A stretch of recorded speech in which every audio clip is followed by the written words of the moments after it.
I'm going to try to do my speech in English for all the English-speaking friends who have to endure lots of French during this workshop. So I'm going to talk about I think it's a good link because I will talk about the influence of culture on UFO sightings. So I'm going to jump off from what Pierre Lagrange just talked about, and also Thomas Abrassart. So just a little bit about me. I'm also a PhD student. An older one. I'm doing that by passion and without any money. I need money, give me. So I'm trying to study psychology, the UFO sighting in psychology. And Thomas Abrassart explained a little bit about anomalous psychology, but I will talk about it also. So anomalous psychology is a field of study that started 30 years ago. I think the first publication started in the beginning of the 80s.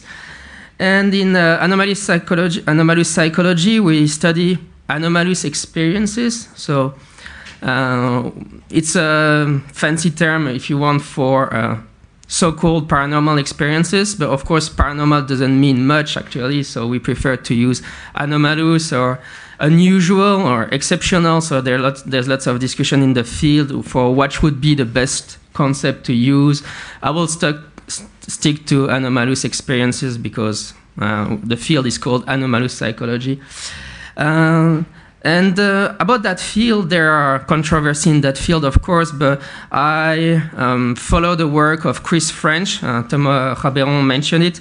Chris French is one of the famous scholars on that field. He works in London, and his definition of anomalous psychology is that it's a reductionist field. So the idea is that we will try to explain anomalous experiences without invoking paranormal phenomena. So, for example, if you are you're thinking about telepathy, parapsychologists will try to explain it using psi, so psychic abilities, so paranormal abilities. But anomalous psychology is like it's a research project that tries to say, no, let's try to do it only with psychology, sociology, the human sciences. It's like a bet saying, let's try to see what the human sciences can say about it.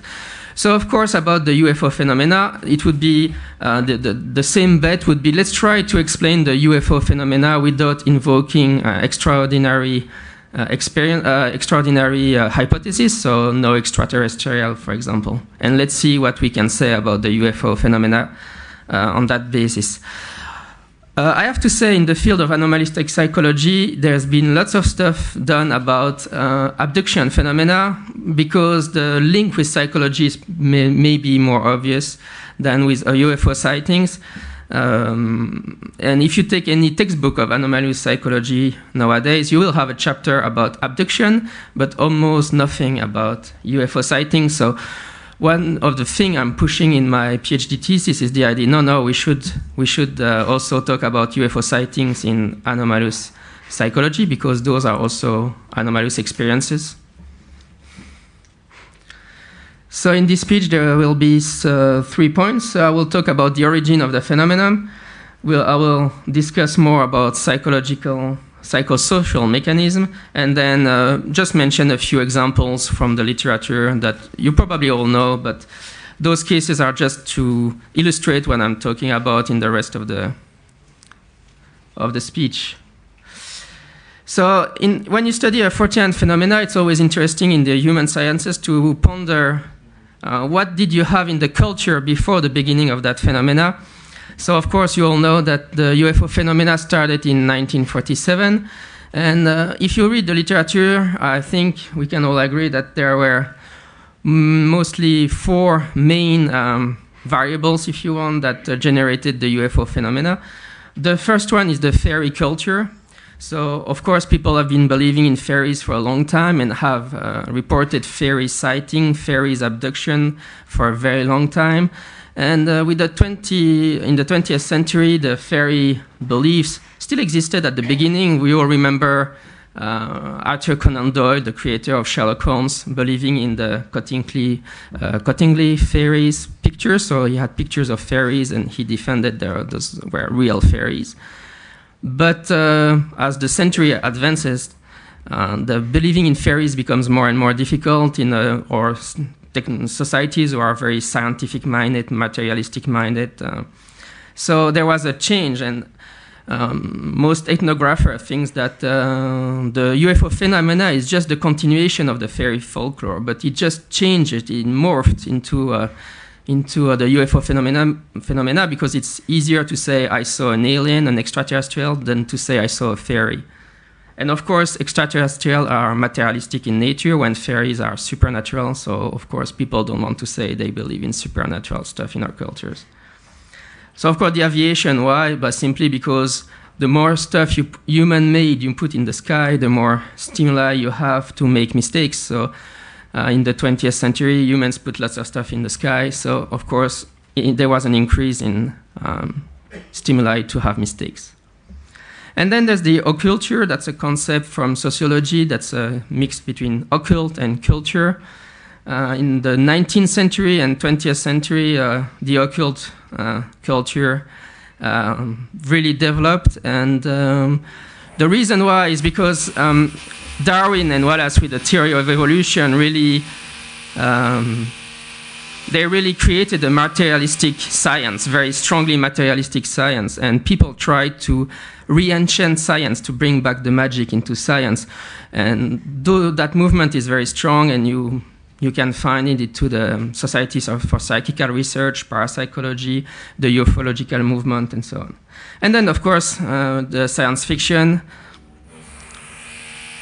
We all know that before the beginning of the UFO phenomena, in 1947, there were in the pulps and in many books, in science fiction books, many details that will appear only after. So, for example, we have Buck Rogers in 1930. You can see an abduction over there. And on the right, of course, there's a feedback loop between science fiction and ufology. So that feedback loop still exists today. And you can see, for example, Bob and Bobette. It's a very famous Belgian comic book. I read it when I was a kid. It's very popular in Belgium. And I read that album, actually. And it's, as you can see, it's 14 years before or 13 years before the Belgian UFO wave. And you have kind of a Belgian UFO on the cover. So about the psychological mechanism, it's kind of a model, if we want, it's a psychosocial model to explain UFO sightings.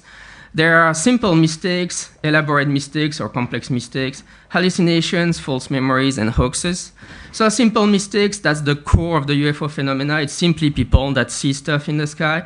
They cannot recognize what it is, but there's nothing psychological except, of course, they think it's a UFO because we have that idea in the culture of UFOs, but they don't make any, they describe it very accurately, and if you're a good investigator, you have a good chance to find what they saw really.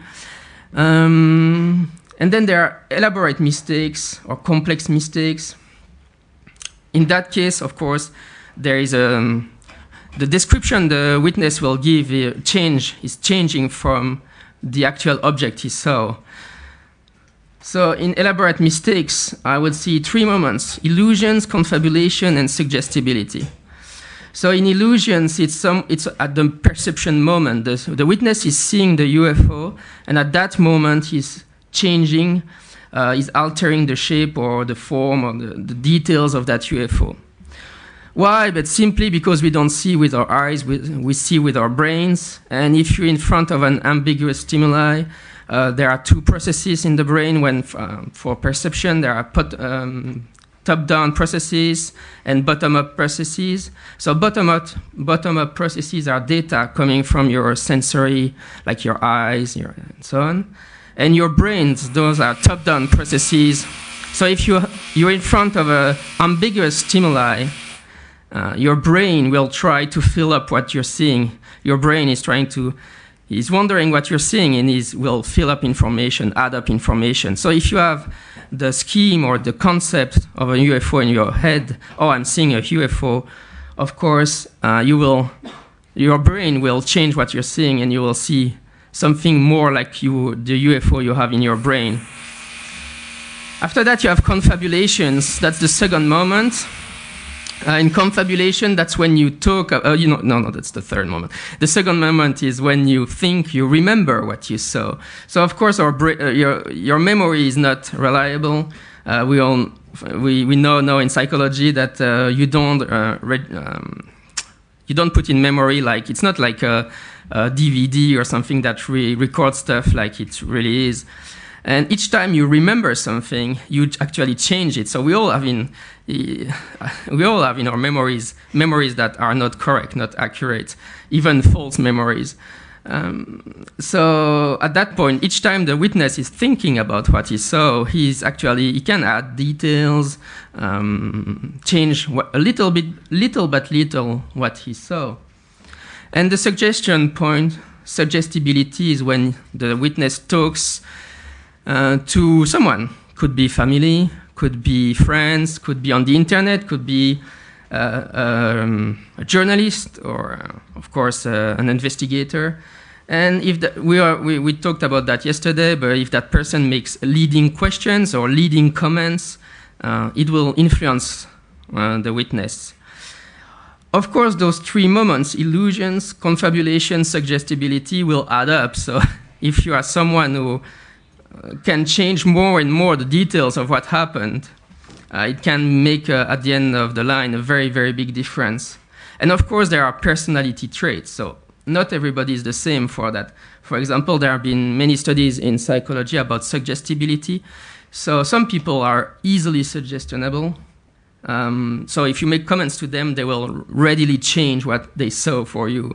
But some people are very resistant to suggestion. So of course, some people will be more prone to alter what they saw based with those processes than others. So we are not equal for that. It depends on your personality, of course. I will go back. So of course, after that, hallucination. Hallucinations are kind of a taboo topic in ufology. Often it's opposed an ethical argument. If you say that the witness may have had an hallucination, you're not nice to them.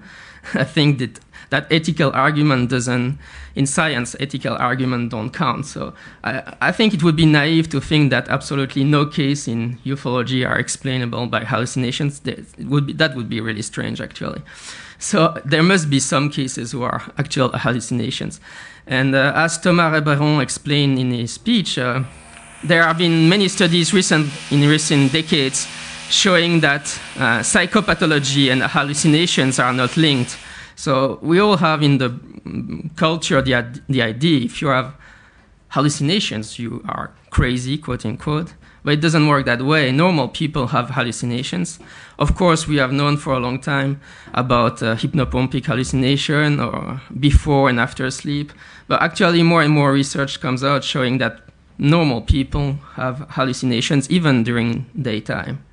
What makes someone psychopathological is if he can function or not in society, not if he has hallucinations or not. So if someone can function, have a family, have work, and so on, he can have hallucination. It's not going to be psychopathological in nature.